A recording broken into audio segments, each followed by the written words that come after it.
আসসালামু আলাইকুম ওয়া রাহমাতুল্লাহ। Welcome back to Gurukul education club. এটা আমাদের সি প্রোগ্রামিংয়ের উপরে তৃতীয় লেকচার। আগের তিনটি লেকচারে আমরা যা যা দেখেছি তা হচ্ছে কিভাবে প্রিন্টএফ ইউজ করতে হয়, প্রিন্ট ফাংশন, স্ক্যানএফ ইউজ করতে হয় অর্থাৎ স্ক্যান ফাংশন, আর তারপরে দেখেছি 3 নম্বর লেকচারটাতে দেখেছি কিভাবে ইউজ করতে হয় গাণিতিক এক্সপ্রেশনগুলো। আচ্ছা, ফাইন। এখন আজকে আমরা যে জিনিসটা দেখব সেটা হচ্ছে যে গাণিতিক এক্সপ্রেশনের ভিতরে মূলত যোগ, বিয়োগ, গুণ এবং ভাগ। গুণ চিহ্নকে অ্যাস্টারিস্ক অর্থাৎ স্টার চিহ্ন দ্বারা নির্দেশ করা হয়। ভাগ চিহ্নটা হচ্ছে ফোর স্ল্যাশ দ্বারা নির্দেশ করা হয়। আর আমরা আজকে যে জিনিসটা দেখব তার ভিতরে রয়ে গেছে হচ্ছে পার্সেন্ট অপারেটর। পার্সেন্ট অপারেটরটা হচ্ছে একটা সংখ্যাকে যদি আরেকটা সংখ্যা দ্বারা ভাগ করা হয়, তবে সেই অবশ্যই সংখ্যা দুটো পূর্ণ সংখ্যা হতে হবে। যদি ভাগ করা হয়, ভাগ করার পরে যে ভাগশেষ আসবে সেই ভাগশেষটা বের করে দেয় হচ্ছে পার্সেন্ট অপারেটর। পার্সেন্ট অপারেটর, তো এটা আমরা একটু দেখতে চাচ্ছি। প্রথমেই আমরা যেহেতু আগে থেকেই আগের লেকচারগুলো সবাইকে দেখতে বলেছিলাম, শুনতে বলেছিলাম, আগের লেকচারগুলো সম্পর্কে দেখে শুনে প্র্যাকটিস করা উচিত ছিল। যদি কেউ সেই লেকচারগুলো প্র্যাকটিস না করে থাকেন তাহলে এই লেকচারটাতে গো থ্রু করবেন না প্লিজ। কারণ হচ্ছে এতে করে আপনার সি প্রোগ্রামিং ল্যাঙ্গুয়েজটার উপরে একটা বিতৃষ্ণার সৃষ্টি হবে। ভাববেন ল্যাঙ্গুয়েজটা আসলে কঠিন, আসলে তা না। ওকে, ফাইন। আমরা আগের লেকচারের যেহেতু অনেক কিছু শিখে ফেলেছি, তো আমরা এখন একটু খেয়াল করি। প্রথমে উপরের লাইনে আছে হচ্ছে include stdio.h standard input output dot H, পরে আছে console input output dot H, তারপরে আছে হচ্ছে মেইন। যথারীতি আমরা মেইনের সামনে এবারও ভয়েড লিখিনি, আর মেইনের ভিতরেও ভয়েড লিখিনি। কিছু না লিখলে টার্বো সিতে এটা ধরা হয় যে এখানে ভয়েড আছে। ইনপুটটা ভয়েড আছে, অর্থাৎ ইনপুটটা এখানে লেখা হয়, এই জায়গাতে ভয়েড আছে, আর আউটপুটটা মেইনের আগে লেখা হয়, সেটাও ভয়েড আছে, অর্থাৎ কোনো ইনপুট নেই, কোনো আউটপুট নেই। তারপরে শুরুতে একটা কার্লি ব্রেস দিয়ে মেইন বডি, প্রোগ্রামের বডিটা তৈরি করা হয়েছে। ক্লিয়ার স্ক্রিন দিয়ে আউটপুট স্ক্রিনের মধ্যে আগে থেকে যে হিসাব কিতাবগুলো রেকর্ড করা ছিল সেগুলো মিশিয়ে ফেলার জন্য কমান্ড দেওয়া হয়েছে। এবার আমরা দেখছি তারপরে ইন্টিজার, 4টা ইন্টিজার এখানে ডিক্লেয়ার করা হয়েছে। প্রথম ইন্টিজারটা ডি, আমরা এরকম আশা করে এই ডিটা দিয়েছি যে এটা একটা ডিভিডেন্ড হবে। ডিভিডেন্ড মানে হচ্ছে যাকে ভাগ করা হয়, অর্থাৎ ভাজ্য। আর ডিআর হচ্ছে ডিভাইজর আশা করে এটাকে ডিআর লিখে রেখেছি।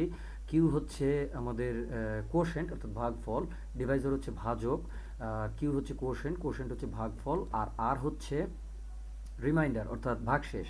আচ্ছা, এই প্রোগ্রামটাতে ইউজারকে প্রথমে বলা হবে এন্টার ডিভিডেন্ড অর্থাৎ ভাজ্যটা ইনপুট দিন। ভাজ্যটা ইনপুট দিলে আমরা ডিতে রেখে দেব, যেভাবে আমরা স্ক্যানএফ শিখেছি সেটা ডিতে রেখে দেব। তারপরে এন্টার ডিভাইজরে আমরা যখন ডিভাইজর দিতে বলা হবে, ডিভাইজর দিলে সেটা থাকবে হচ্ছে এটা থাকবে হচ্ছে আমাদের ডিআর এর মধ্যে।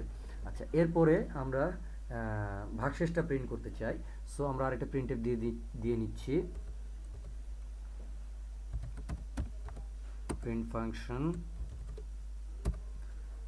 এবং এখানে আছে হলো একটা double quote, the remainder is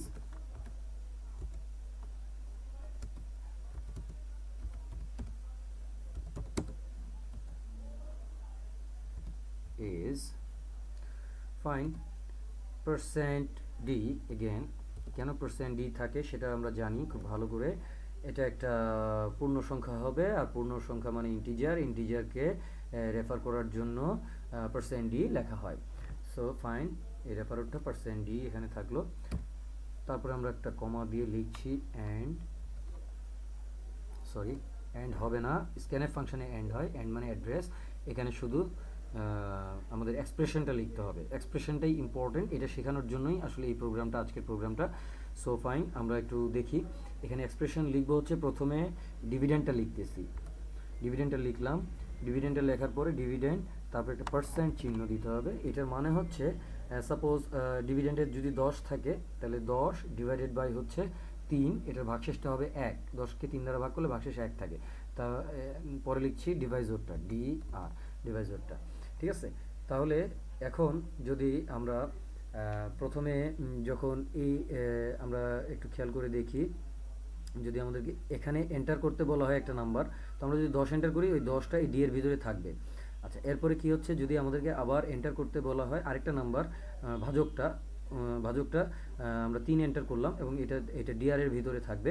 তারপরে আমরা এইখানে দেখা যাচ্ছে যে এই যে 10 আর এই যে ভাগ হচ্ছে 3, কিন্তু 10কে 3 দ্বারা কিন্তু ভাগ করা নেই, এখানে একটা পার্সেন্টেজ চিহ্ন দেখা যাচ্ছে। এর অর্থ হচ্ছে যে 10কে 3 দ্বারা ভাগ করলে যে এক অবশেষ থাকে, সেই অবশেষটা, এই পুরো ফাংশনটা সেই অবশেষটা আউটপুট দিবে।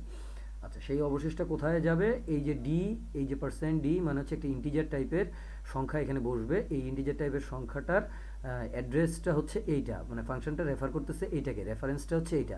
এই রেফারেন্স থেকে যে ভ্যালুটা পাবে সেটা এখানে বসবে। এই ভ্যালু, এখানকার রেফারেন্সে যে ভ্যালুটা পাচ্ছে সেই ভ্যালুটা হচ্ছে 1 এবং সেই ভ্যালুটা এখানে বসবে। সো ফাইন, এরপরে গেট সি যথারীতি প্রোগ্রাম স্ক্রিনটা নিয়ে ওয়েট করবে, আর কিছুই নেই। আমরা রান করছি। Okay fine, enter dividend. Enter dividend আমরা লিখলাম, যেমন আমরা আশা করেছিলাম যে আমরা 10 লিখব, 10 লিখলাম। আচ্ছা ফাইন, তারপরে আমরা এন্টার দিচ্ছি। সাপোজ আমরা আগে 3 লিখতে চেয়েছিলাম, তো 3 লিখলাম না, 4 লিখি। 4 দিয়ে 10কে ভাগ করলে 2 অবশেষ থাকে, সো আমরা 4 লিখলাম। 4, আচ্ছা 4 লিখলাম। প্রথমে যে 10 লিখে এন্টার করেছি এই 10টা কিন্তু ডি এর ভিতরে আছে, আর এখন যে 4 লিখে এন্টার করলাম এই 4টা কিন্তু ডিআর এর ভিতরে আছে।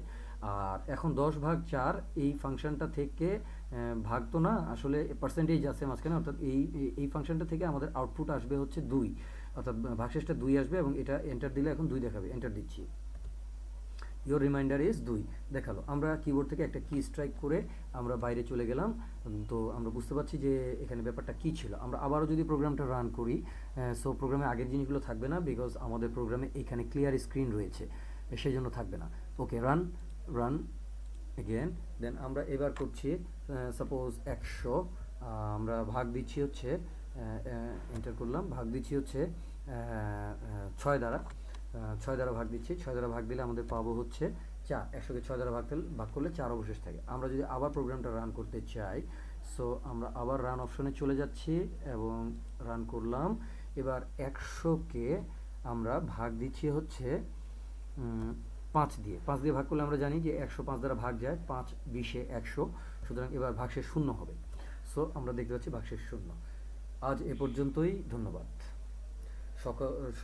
সকলেই গুরুকুলের সঙ্গে থাকবেন।